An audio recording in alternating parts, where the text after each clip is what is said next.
Hello and welcome to another episode of Usually Fixing and Tinkering, and once again I am getting into grips with the Fiesta and the dreaded sump job that I've been waiting to do for some time. As you saw in the last episode, the last but one episode I should say, the lovely accessories have been fitted, and in the last episode I got to grips with how mucky the job was.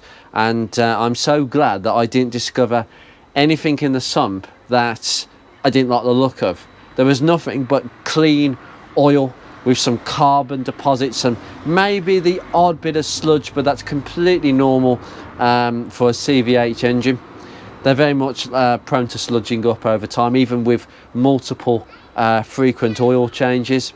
But anyway, I want to show you just a few things and a few hints and tips how to put the sump back on a CVH. And I'm sure there are some people going, oh yeah, but I'm sure it's pretty easy to do that, you know. It's not as simple as taking things off, because actually it wasn't simple getting it off, because when it dropped off it actually turned at a slight angle.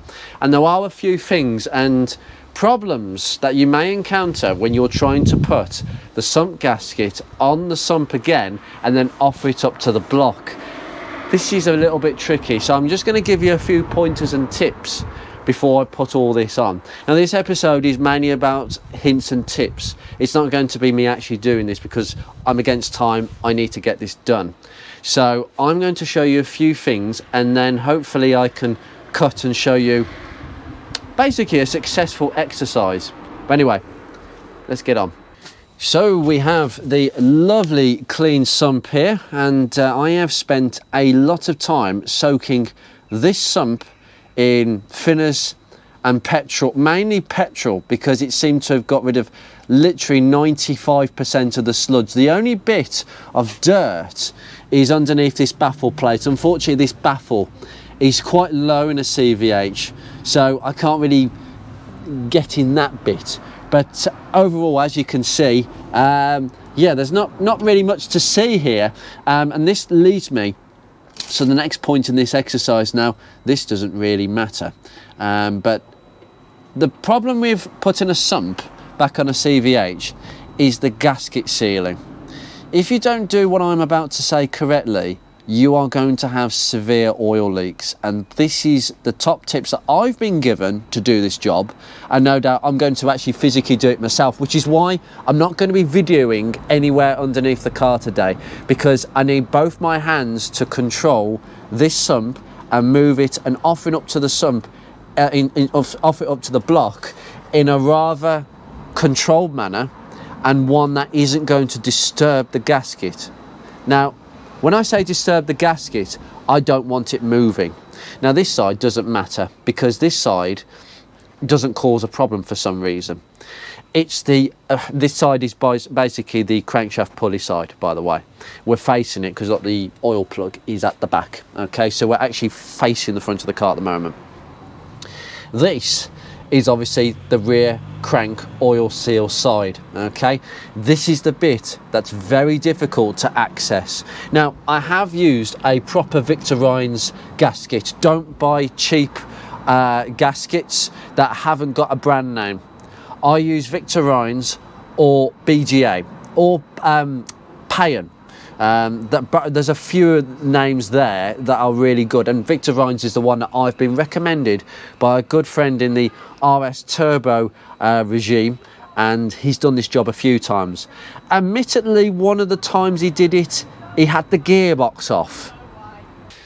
If this gasket here, you see where it sits along the half moon crescent here, okay? If that is not seated correctly in this groove, I'm just going to take that apart, okay? If that does not seat correctly, or it gets dislodged when you're offering it up to the sump, and it's not a simple case of just lifting it up, you have to go in from and at an angle, because of the way the flywheel doesn't allow you much access to actually get in. You need to go in at an angle, and I'm going to show you that in a second. The top tip I have for not allowing it to dislodge, if it did dislodge, what would happen is it would probably push into the sump. So you think you're looking up here with your torch and thinking, yep, I can't see the gasket sticking out. It's sat on the groove. Oh no, it isn't. You've just pushed it in. And what will happen? Well, you can imagine what's going to happen. As soon as you start the car, the oil is going to fling out of here onto a flywheel and spit all the way down the car. You are going to be in for such a mess, and in not short space of time, I'll put it that way, okay? So you must do a couple of things, and this is to help you get this job right. Hello. I've just done a little bit of painting here and there, but just a bit of tidying up. But as we can see, I've reattached the oil baffle. This is where it picks up from the oil pump that sits here. Okay, we've got these two, oh God, I think they're Torx T30s, I forgot it again. And another couple of nuts here and there to hold it on, but it's all been cleaned and it's free from any sludge. So we are getting full pickup. That will reduce oil pressure, but probably not so much to the point where I would notice. And yes, it's looking really nice. And I just cleaned all these areas up and just cleaned inside here where the flywheel is. Now, the main problem that we're going to encounter, and this is advice in the owner's manual. Now, the owner's manual will tell you to do a couple of things. Firstly, I've fitted a couple of studs, so we've just got one there, we've got one at the back and another at the back here, and I think I put another one here. Cheers buddy, see you in a bit. Take care mate.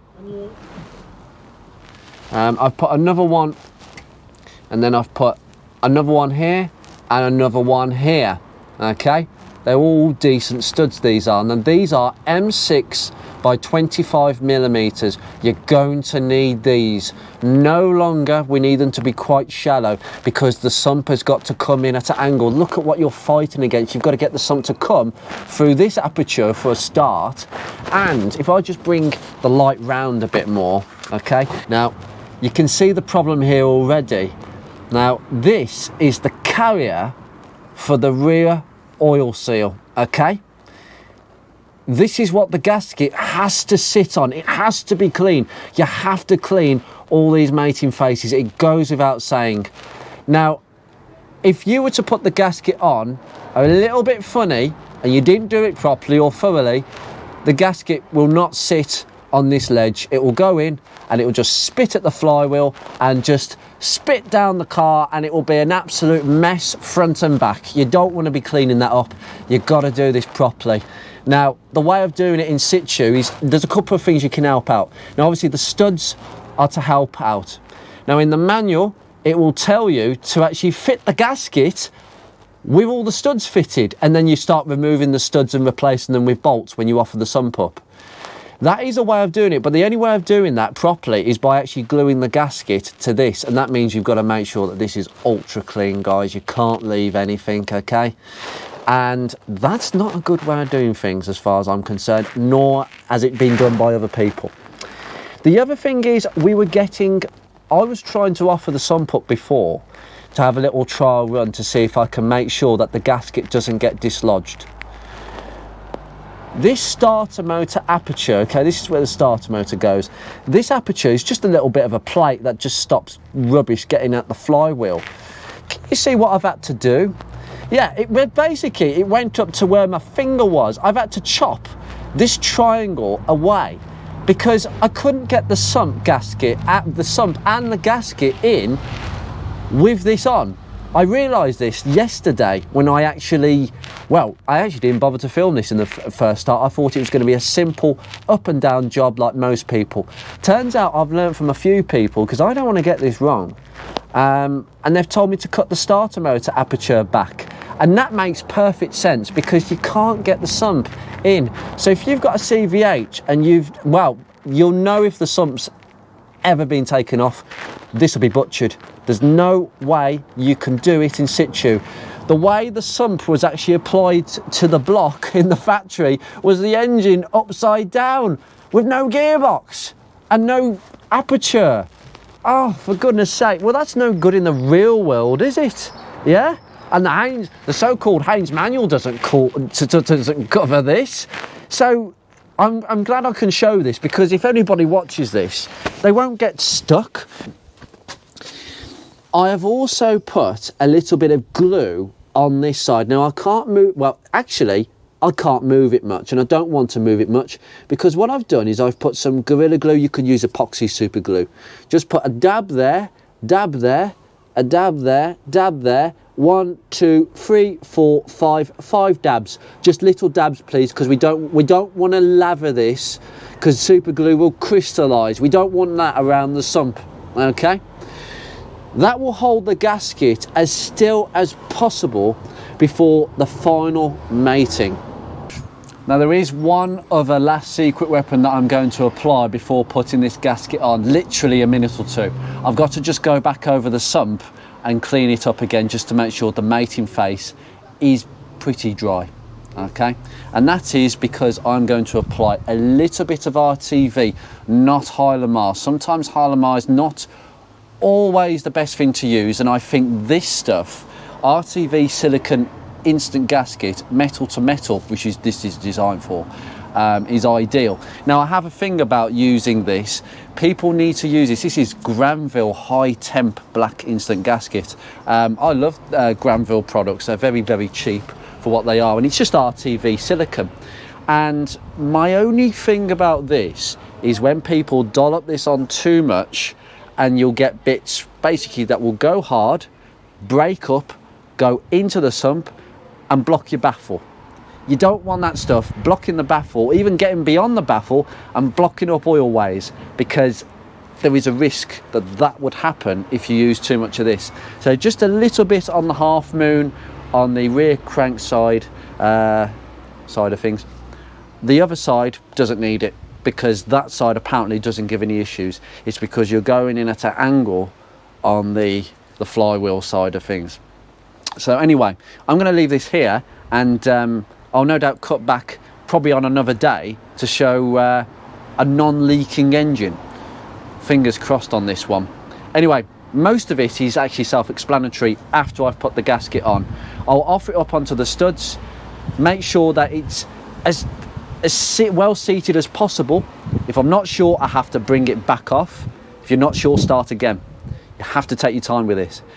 Once you've got it seated and you feel, yep, that went in and that's seated correctly, then you start putting a couple of the bolts in, just to make sure that it's held. Get it as tight as possible by hand. I have also tapped all them sump bolts, so they'll go in with my fingers. I'm not even having to grab the ratchet. Just do it with your fingers.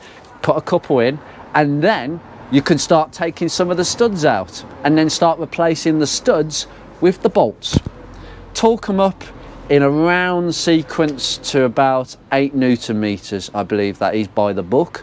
No more than that, please, because if you tighten them, if you over tighten this gasket, what will happen is, regardless of sealant and glue, it will move. It will squidge probably inwards, or squidge out. It'll probably squidge inwards, to be honest, knowing my luck. But either way, it basically will be disaster. You've basically squidged it in, and whatever you've done before, waste of time. So only torque them up very lightly. But I'm pretty happy that this gasket is pretty still. It is obviously on these stoppers, but I've put a little bit of glue on this side as well, but only dabs, little dabs. But anyway, wish me luck, and I'll come back to you when, fingers crossed. Stop going everywhere, the wind's back.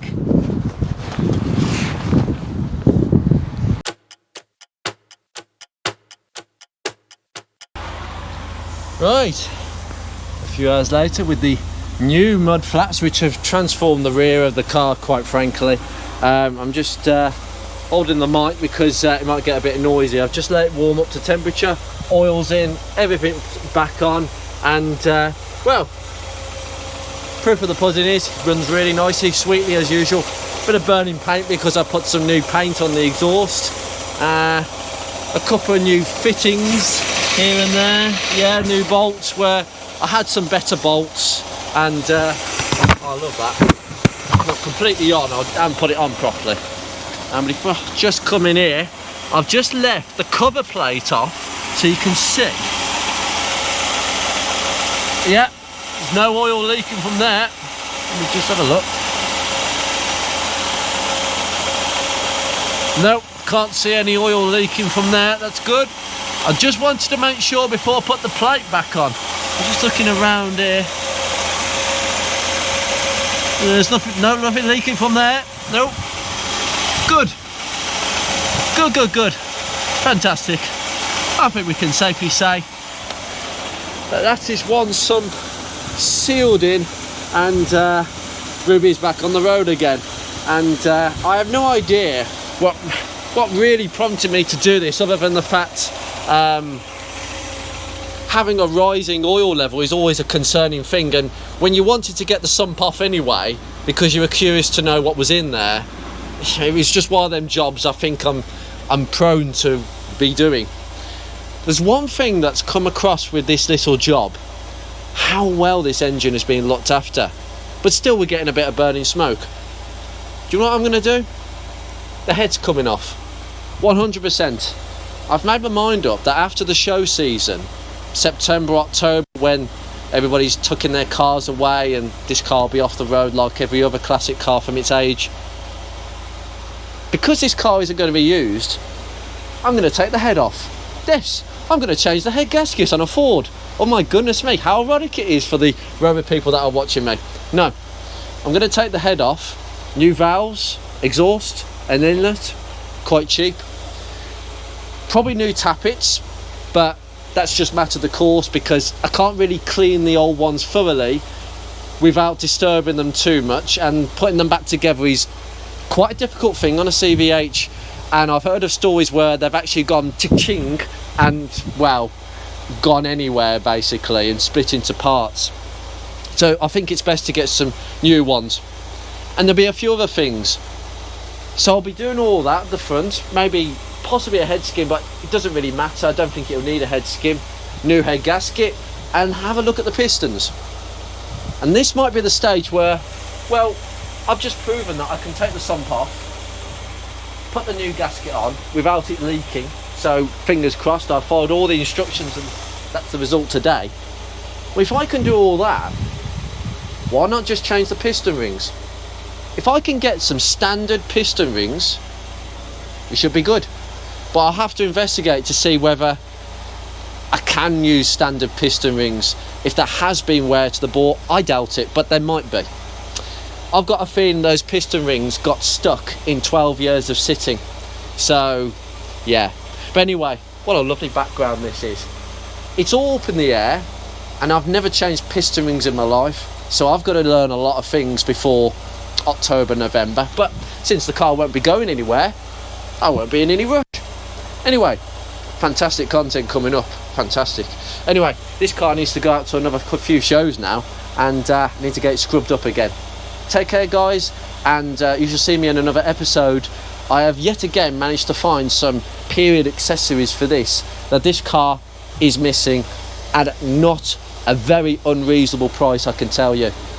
Take care.